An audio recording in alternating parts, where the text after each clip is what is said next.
Alors, Séraphin, c'est un réseau constitué par les sociétés de tiers financement et c'est une communauté de pratiques qui est vraiment exceptionnelle sur notre sujet de la rénovation énergétique.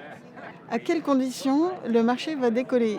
Eh bien, à condition qu'on arrive à intéresser les jeunes à ce projet, que ce ne soit pas juste un sujet pour les boomers, que les politiques publiques soient stables et que les projets que nous menons soient couronnés de succès à l'échelle européenne et à l'échelle française.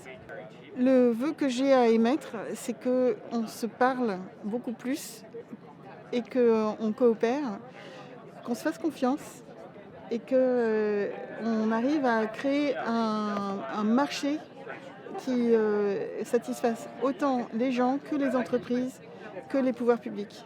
L'aventure Séraphin qui m'a le plus marquée, c'est quand on a décidé de créer l'association, qu'on s'est demandé comment elle s'appellerait, parce que le sujet, c'est qu'elle a été constituée par des organismes créés par des collectivités qui s'appellent les sociétés de tiers financement, très compliqué à expliquer.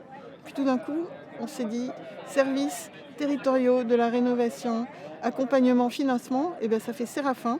Séraphin, ce sont des anges.